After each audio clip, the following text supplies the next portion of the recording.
Bonjour à tous pour ceux qui sont déjà ici, d'ingénierie et de structure, un peu de chimie en même temps. On va parler un peu d'emploi et je trouvais que c'était intéressant basé sur ce que j'ai vu cette semaine. Donc, bonjour à tous, bonjour Chiffre Alphabet, je suis content de te voir avec nous aujourd'hui.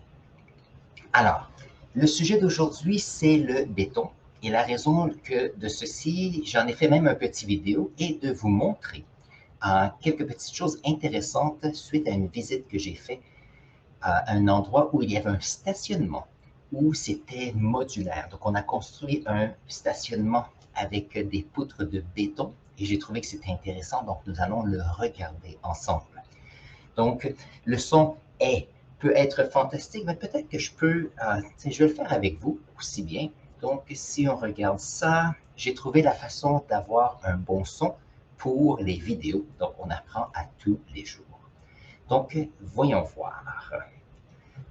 Et j'ai ici un garage ou un stationnement souterrain. Je peux arrêter ça. Donc ici, qu'est-ce que c'est? Je suis allé faire un tour à un endroit et on peut voir, c'est un stationnement ici souterrain. Donc il y avait 2 étages seulement. Et ce qui est intéressant, c'est qu'on peut voir qu'à la base, c'est une grande poutre qui est mise à la verticale et il y a d'autres poutres qui sont faites. Donc je montre ici la poutre verticale qui est coulée dans le ciment ou c'est fait à l'extérieur et on les met en terre. Et il y a les poutres qui sont sur celle-ci. Et sur les poutres transversales, nous avons des poutres de béton supplémentaires pour faire la structure. Maintenant, ce qui est intéressant, c'est que le béton, alors ici, c'est pour montrer que chacun des blocs qui étaient composés, il y avait deux soutiens et il y avait deux joints entre chacun, donc je l'ai montré ici. Et ce qui est intéressant, c'est que la façon de faire ce type de bâtiment permet d'améliorer la qualité du produit parce que c'est fait dans un entrepôt, c'est fait dans la manufacture et non pas sur cet endroit. Donc ici, je montre qu'il y a des murets, des petits murs qui ont des angles qui permettent d'éviter que le stationnement tombe dans une direction et je vois ici un autre muret qui permet d'éviter que le deuxième étage tombe de l'autre côté. Et ça, c'est intéressant. Ça veut dire que oui, on a des piliers, mais on a des murets qui sont perpendiculaires l'un et l'autre, ce qui permet que la structure du deuxième étage ne bougera pas, malgré le fait que ce sont seulement des piliers. Voilà. Ce qui est intéressant, c'est que ces piliers sont faits en ciment, en béton, et le béton est excellent contre la pression. Ça, c'est un des aspects fantastiques du ciment. Donc ici, je montre que la poutre a une pression vers le bas.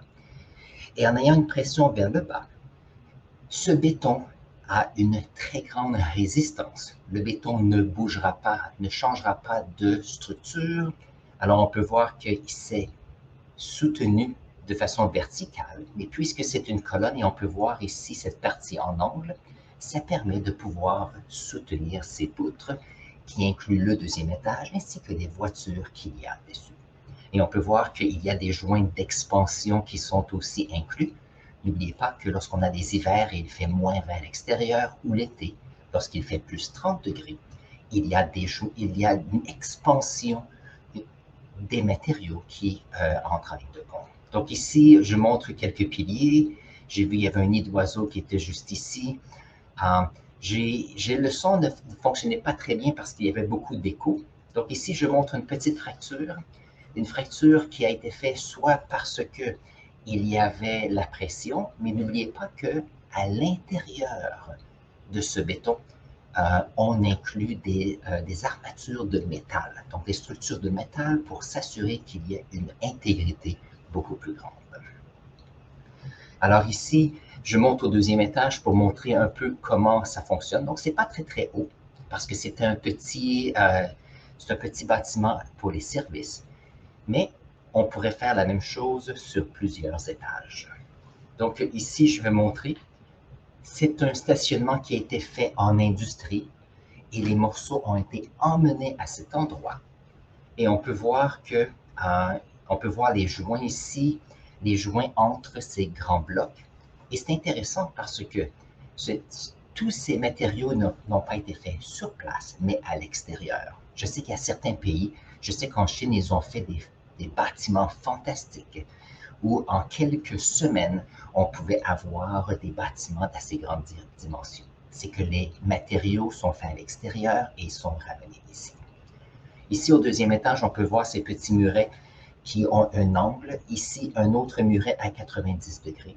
On a ici la cage pour les escaliers. Et ça permet d'avoir une fondation qui permet d'éviter que le deuxième étage ait envie d'aller d'un côté ou l'autre et tomber comme un jeu de cartes. Et ça, c'est important. Voilà, voilà. Donc, je vais avancer la vidéo parce que je marche pour vous montrer la prochaine partie. Donc ici, ce sont des bâtiments qui sont créés, ce sont des condos, je crois. Et on peut voir que c'est fait en béton. C'est la structure primaire.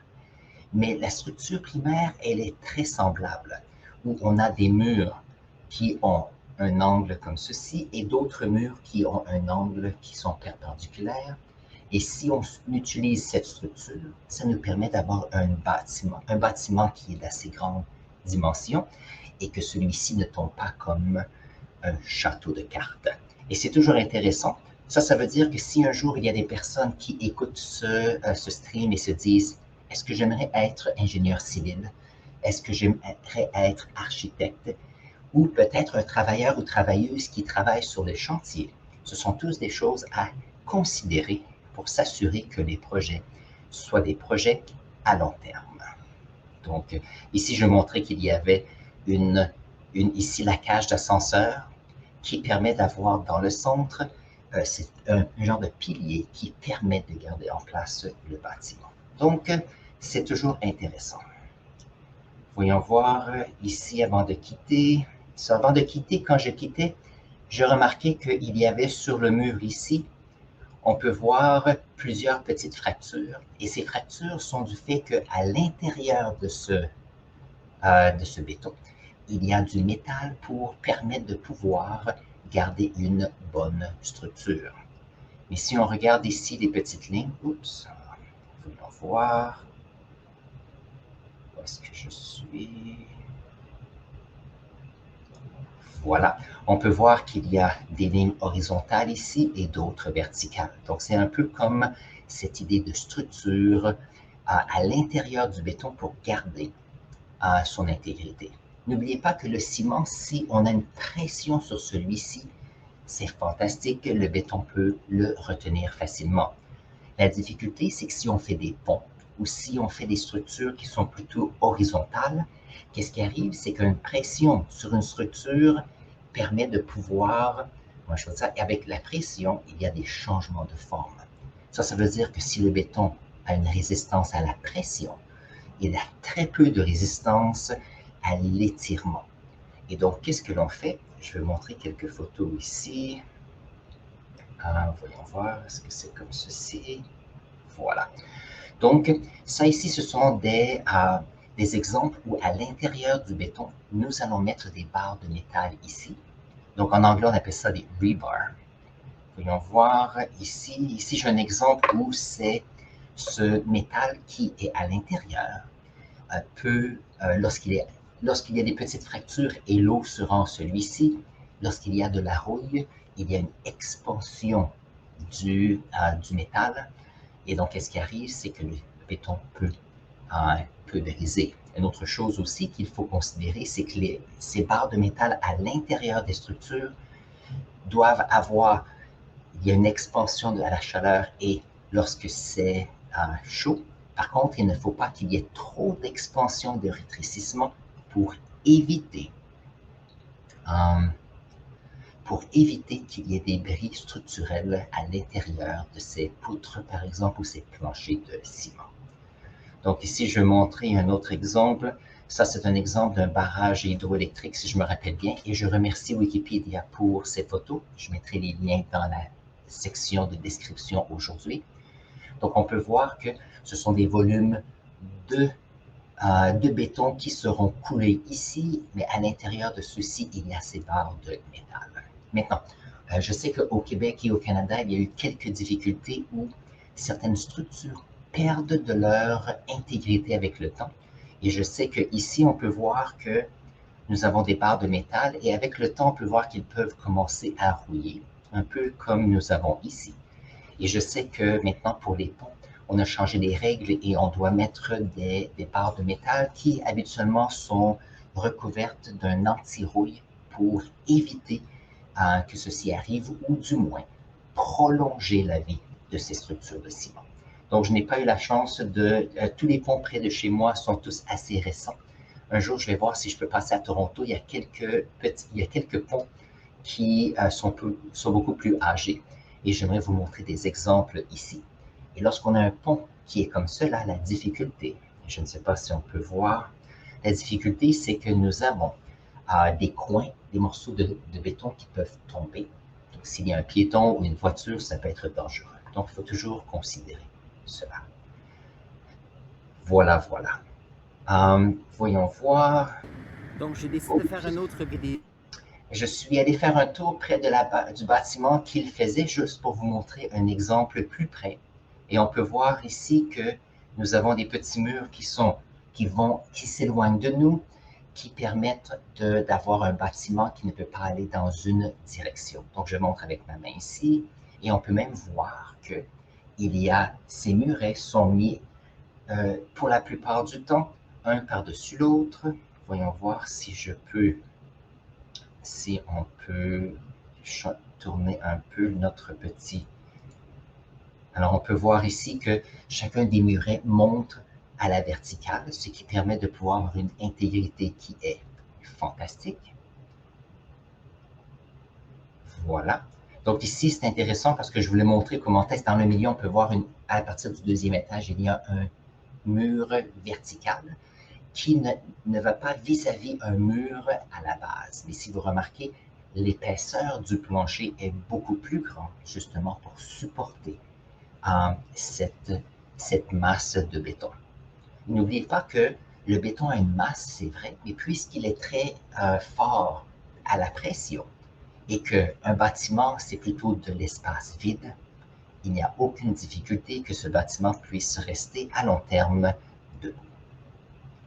Et si on va, alors ici, j'ai marché un peu à l'autre bout, et à l'autre bout, on peut voir que nous avons des cages à escalier, nous avons des murs qui sont perpendiculaires, ce qui permet d'avoir un bout du bâtiment qui est beaucoup plus rigide, ce qui permet à l'ensemble du bâtiment d'être fiable.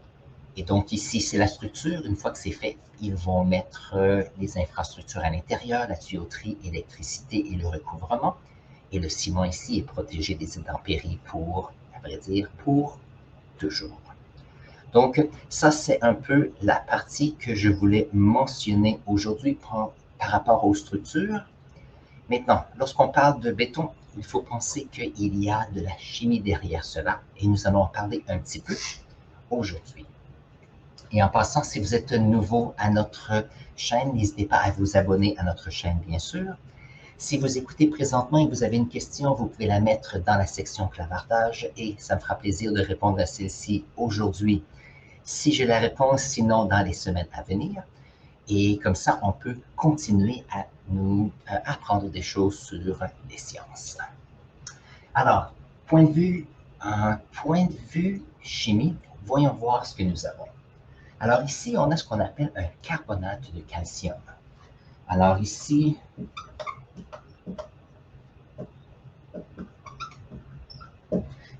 il y a deux types de roches qui ont ceci, c'est le calcaire. Lorsque le calcaire est modifié avec le temps, point de vue géologique, on peut avoir aussi ce qu'on appelle le marbre. Le marbre, qu'il a une très belle couleur ou qu'il a des mélanges de couleurs intéressantes, que ce soit le vert, le blanc, le gris, même quelquefois un peu mauve. À ce moment-là, on va le regarder pour les pierres, pour les bâtiments. Sinon, on peut prendre ceci, les restes et le calcaire. et on va le broyer pour prendre le carbonate de calcium. Et qu'est-ce qu'on va faire? C'est qu'on va lui donner de l'énergie. Alors ça ici, on a besoin de plus de 1200 degrés Celsius. Et qu'est-ce qui va arriver ici? C'est que le composé qui est ici va se briser en composants beaucoup plus petites. On va avoir un oxyde de calcium et on aura un gaz qui est dégagé. Très bien. Alors ici, ce qui est important, c'est cette idée d'oxyde de calcium qui est à la base pour le béton. Donc, s'il y a des personnes qui écoutent ce stream, vous savez que lorsqu'on fait le béton, nous allons prendre souvent c'est une poudre blanche dans laquelle on va ajouter du sable, des cailloux ainsi que de l'eau. Mais à la base, c'est ici ce qui est nécessaire. Maintenant, si on pense au développement de nos sociétés présentement et des infrastructures, nous avons beaucoup de ciment et de béton qui est utilisé. Et ici, une chose qui est intéressante, c'est que si on regarde ici, il y a production de CO2. Donc, tout ce qui est développement des infrastructures et l'utilisation du ciment. Il y a beaucoup de production de dioxyde de carbone. Donc, il y a plusieurs personnes qui disent, est-ce que le développement de nos sociétés modernes, avec cette utilisation du ciment, est-ce que ça peut affecter les changements climatiques? Et ça, bien sûr, est-ce que c'est une possibilité? Bien sûr. Est-ce que c'est la seule raison? Bien sûr que non. Mais c'est quelque chose quand même à considérer. Maintenant, lorsque nous avons cet oxyde de calcium, qu'est-ce que nous faisons? C'est lorsqu'on veut faire notre béton, on va prendre ceci, on va ajouter de l'eau, bien sûr. On va ajouter de l'eau et bien sûr, on va ajouter quelques autres matières, comme du sable pour certains endroits. Il peut y avoir des petites roches, des petits cailloux, des roches concassées ou même rondes. Ça dépend des ressources que vous avez. Et qu'est-ce qui va arriver? C'est qu'on se retrouve avec un mélange qui est plutôt pâteuse et qui contient beaucoup d'hydroxyde de calcium. Cet hydroxyde de calcium est une base. Et qu'est-ce qui arrive? C'est que c'est à la base. Alors ici, nous avons notre mélange. Notre sable et roche reste quand même ici inclus. Ça, c'est un peu comme le côté adhésif du béton. Et il y a de l'énergie qui est produite. Pour ceux qui travaillent dans le béton, vous savez que si vous touchez un béton qui sèche, il y a la création de chaleur qui est produite. Maintenant, ce qui est intéressant, c'est que cet hydroxyde de calcium, c'est une base. Donc, les personnes qui travaillent le béton doivent mettre des gants. Parce qu'il y a quand même, à long terme, ce n'est pas bon pour la peau. Donc, il faut faire attention parce qu'une base ici, c'est un peu comme une base utilisée dans les savons. Ça enlève les huiles de la peau. Maintenant, qu'est-ce que l'on fait ici? C'est que cet hydroxyde de calcium, ici, avec le temps, lorsqu'il va sécher, il va prendre le CO2 qu'il y a dans l'atmosphère qui est prêt. Et qu'est-ce qui va arriver? C'est qu'il va y avoir une réaction chimique où cette matière pâteuse va devenir solide, va redevenir un composé de carbonate de calcium et il y aura de l'eau qui est produite.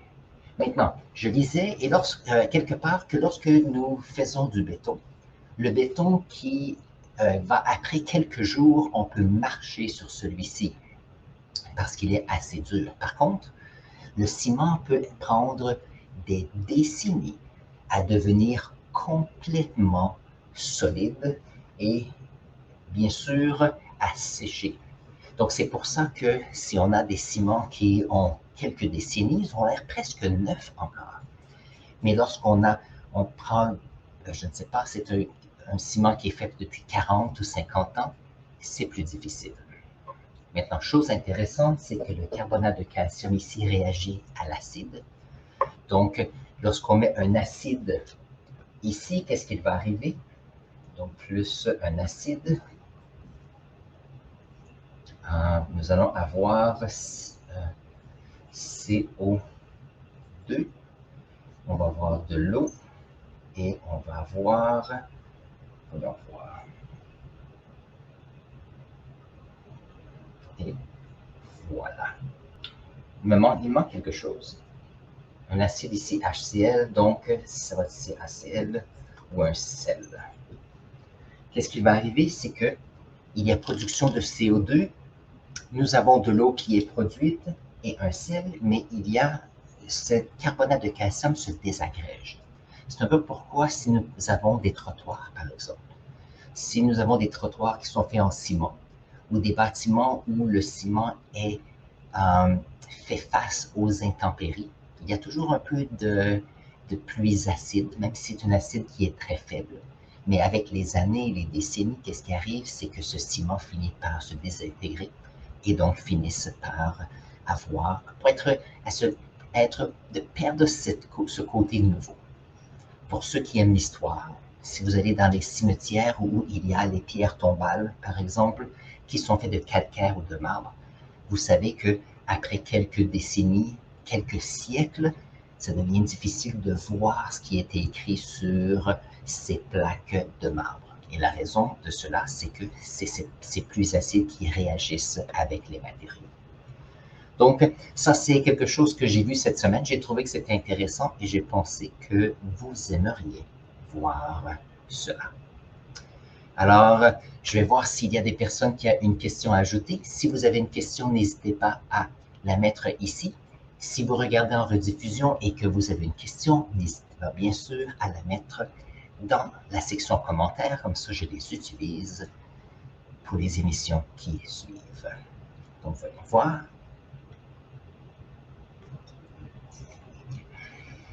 Alors, merci beaucoup pour avoir été avec moi aujourd'hui. Merci, Chiffre Alphabet, pour le bonjour, j'apprécie. Ce sera une émission encore courte aujourd'hui. On se remet en place pour avoir des émissions plus longues dans les semaines à venir, mais ça fait toujours plaisir de venir vous voir à chaque semaine. Et sur ce, gardez le sourire et je vais vous diriger ici à une autre vidéo qui peut vous intéresser sur les sciences. Sur ce, passez une excellente journée.